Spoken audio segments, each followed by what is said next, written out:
এবং এরপরেও এই বেহায়ারা বলে যে তারা কিছুই করে না। কিচ্ছা কাহিনী করলে বললে হবে না, আমাদেরকে উদ্যোগ নিতে হবে। আর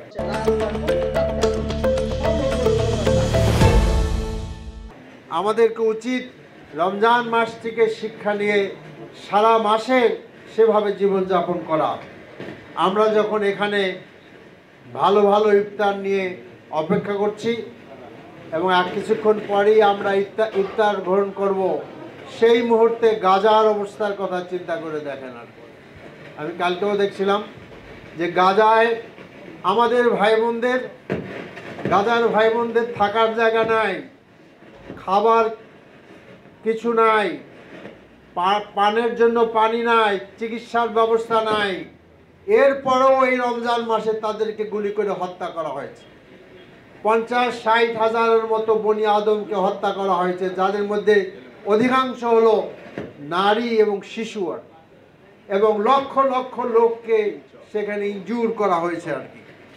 কাজেই আজকে আমরা মুসলমানদেরকে চিন্তা করতে হবে যে আমরা কোথায় আছি।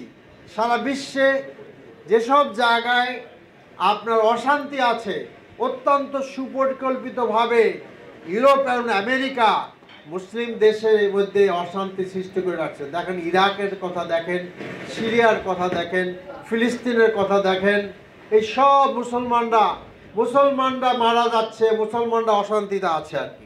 তো কাজেই আজকে আমাদের বিশ্বের অবস্থা ঠিক এইরকম আর কি। আর আজকে আমরা যখন এখানে দাঁড়িয়ে আছি, আমি বেশি বক্তৃতা দিতে চাই না, বলতে চাই না অতীতের সরকার সম্পর্কে। আজকে তো অতীতের যে সরকারটি, স্বৈরাচারী সরকার, তার কর্মকাণ্ডের জন্য জাতিসংঘের স্বীকৃতি পাইছে, তাই না? দেখছেন আপনারা, রিপোর্টটা আমার কাছে আছে। আর জাতিসংঘের স্বীকৃতি পাইছে।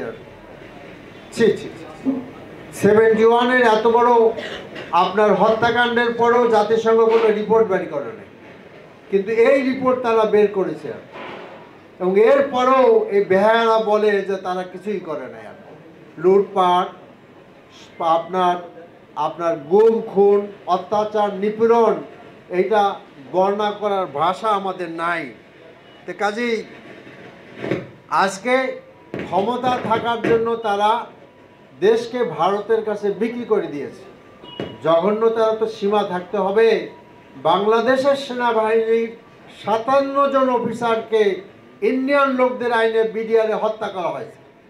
আমি কিন্তু সেই সময় এভিডেন্স সিনাতে ছিলাম, এবং আমি ছাদের উপরে, এই যে লাল বিল্ডিংটা দেখেন না 9-এতে, ওখানে আছে। আর এই বিল্ডিংয়ের ছাদের উপরে আমি দেখেছি, আমাদের ওখান থেকেই সৈনিকরা মেশিন গান নিয়ে ক্রলিং করে করে আগাচ্ছে। ওরা তো পৌঁছে গেছিল ওখানে, কিন্তু তারপরেও তাদেরকে রেস্কিউ করতে দেওয়া হয় নাই।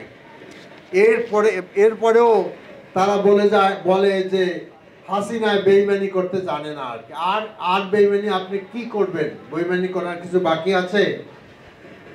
তো সংগ্রামী ভাইরা আমার, এসব কিছু থেকে বাঁচতে হলে কি আমরা শুধু কিচ্ছা কাহিনী বলবো?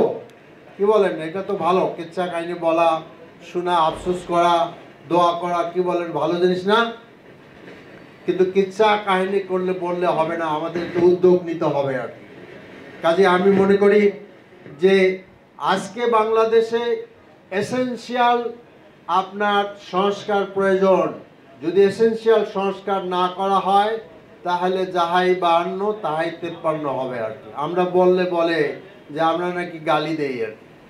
আপনি দেখেন বিচার ব্যবস্থার কথা ধরেন, গোটা বিচার ব্যবস্থাকে আপনার দলীয়করণ করা হয়েছে।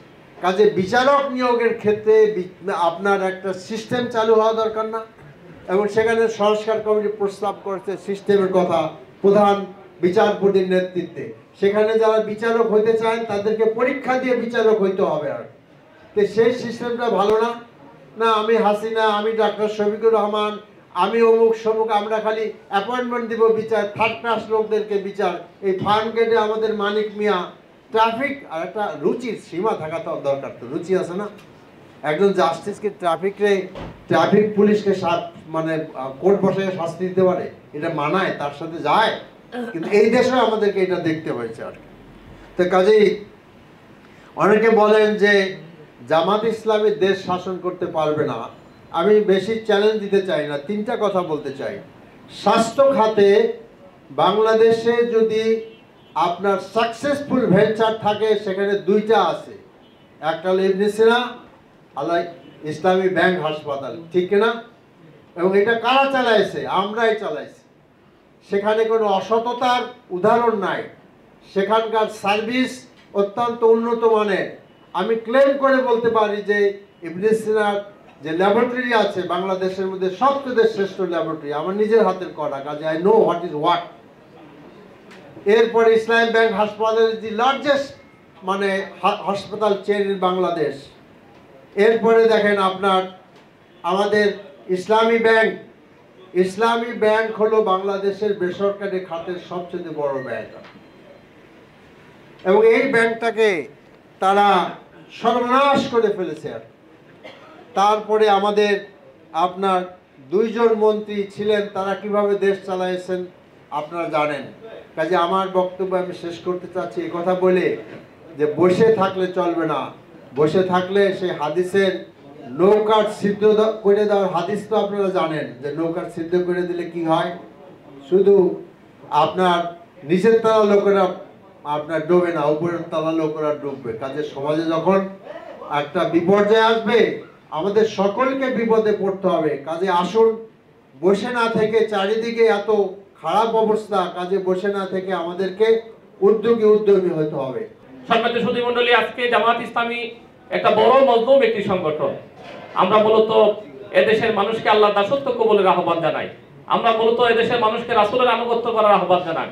আমরা মূলত এদেশের মানুষকে এই কথা বলবার জন্য আজকে চেষ্টা করছি যে আমি জন্মগতভাবে সবাই মুসলিম, কিন্তু ব্যক্তিগত জীবনে যদি আমি ইসলাম পূর্ণভাবে আমি পালন না করি, আমি ইসলাম যদি পরিপালন না করি, আমি মুসলিম কিভাবে হই? আমার ব্যক্তিগত জীবনেও আমরা 100% ইসলাম পালন করার জন্য আমাদেরকে সর্বাত্মক চেষ্টা করা দরকার। আমাদের পা থেকে মাথা পর্যন্ত আমাদের ইসলামের সবগুলো দিক আমরা সেখানে পরিপালন করার মধ্য দিয়ে মহান আল্লাহ রাব্বুল আলামিনের কাছে আমরা যখন হাজির হব, আল্লাহর পক্ষ থেকে যখন বলা হবে ইকরা কিতাবাকা কাফা বিনাফসিকা আলিয়াউমা আলাইকা হাসিবা, আজকে যখন আমাদের আমলনামা আমাদেরকে পেশ করা হবে, আমাদেরকে বলা হবে যে আজকে তুমি তোমার আমলনামা পড়ো, তোমার হিসাব গ্রহণের জন্য তুমি নিজেই যথেষ্ট, তখন যাতে আমাদের হিসাবটি সহজ হয়, তখন যাতে আমাদের হিসাবের খাতাটা যাতে খুব সুন্দর হয়, আমাদের হিসাব খাতাটা যাতে জান্নাতের জন্য হয়, জান্নাত উপযোগী হয়, সেই কাজটি করার জন্য মূলত জামাত ইসলামী আজকে ময়দানে কাজ করে। জামাত ইসলামী সামাজিক কাজ, অনেকগুলো সামাজিক দায়বদ্ধতা থেকে বিবেকের তাড়না, ইমানের তাগিদে আমরা সমাজে আজকে অনেকগুলো কাজ করে থাকি। আজকে সমাজে যাকাত ব্যবস্থা চালু নাই, কারণ রাষ্ট্রীয়ভাবে ইসলাম প্রতিষ্ঠিত নাই। রাষ্ট্রীয়ভাবে ইসলাম সেখানে কায়েম না থাকার কারণে রাষ্ট্রের যারা দায়িত্ব থাকে তারা সেখানে ইসলামের পরিপূর্ণ পরিপালন না করার কারণে আজকে দেখা গেল যে আমাদের সামাজিক যে সমস্যাগুলো আছে, সমস্যাগুলো আজকে পূর্ণ হচ্ছে না। আজকে মানুষের মৌলিক যে অধিকারগুলো আছে সেই অধিকারগুলো আজকে পূর্ণ হচ্ছে না। অন্ন, বস্ত্র, বাসস্থান, খাদ্য, চিকিৎসার যে সমস্যাগুলো সমাধান করার কথা ছিল রাষ্ট্রের, এই অধিকারগুলো সেখানে পরিপালনের দায়িত্বের কথা ছিল রাষ্ট্রের, রাষ্ট্র সেই জায়গায় আজকে পরিপূর্ণভাবে বলা যায় ব্যর্থ। আজকে 53 বছর পেরিয়ে আমরা 54 বছরে আমরা পদার্পণ করেছি, কিন্তু রাষ্ট্র আজকে সেখানে আমাদের এই সমস্যাগুলো আমাদের সমাধান করে নেই। আজকে এই সময় দাঁড়িয়ে আজকে জামাত ইসলামী একটি সংগঠন হওয়ার পরও জামাত ইসলামী কর্মীদের পকেটে টাকা দিয়ে আপনাদের দোয়া, ভালোবাসা এবং আপনাদের সহযোগিতা নিয়ে আমরা সামাজিকভাবে আমরা অনেকগুলো কাজ করে থাকি। আমরা ঢাকা মহানগরীতে আমাদের অ্যাম্বুলেন্স সার্ভিস আছে। ঢাকা মহানগরীতে আমাদের প্রত্যেকটা এলাকায় আমাদের 10টা স্পটে এলাকায় আমাদের একটা অঞ্চল বলা হয়ে থাকে, সেখানে আমাদের হেলথ সার্ভিস সেন্টার আছে। সেখানে আপনি যে কোনো মোবাইলে আপনিও সেখানে সার্ভিস দিতে পারবেন। বিভিন্ন জায়গায় আমাদের প্রায় 45 জন ডাক্তার ফ্রি চিকিৎসা নিয়মিত দিয়ে থাকে। আমরা সেখানে অ্যাম্বুলেন্সের সার্ভিস আমাদের আছে প্রায় 9টা অ্যাম্বুলেন্স আমাদের আছে ঢাকা মহানগরীর উত্তরে, দক্ষিণে সব মিলে প্রায় আমাদের 22টি অ্যাম্বুলেন্স আছে, যেগুলো মানুষকে আমরা সহযোগিতা করে থাকি।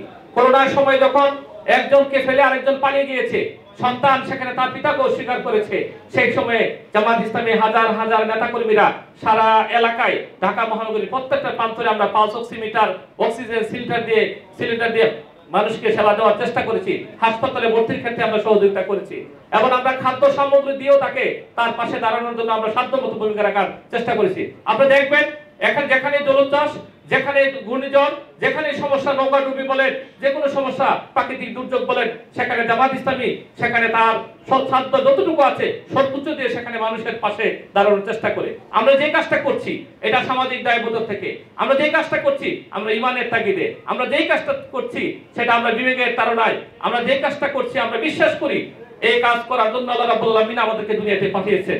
কুনতুম খায়রা উম্মাতিন উখরিজাত লিন-নাস তা'মুরুনা বিল মারুফ, তোমরাই সর্বোত্তম জাতি, তোমাদেরকে সৃষ্টি করা হয়েছে মানব জাতির কল্যাণের জন্য।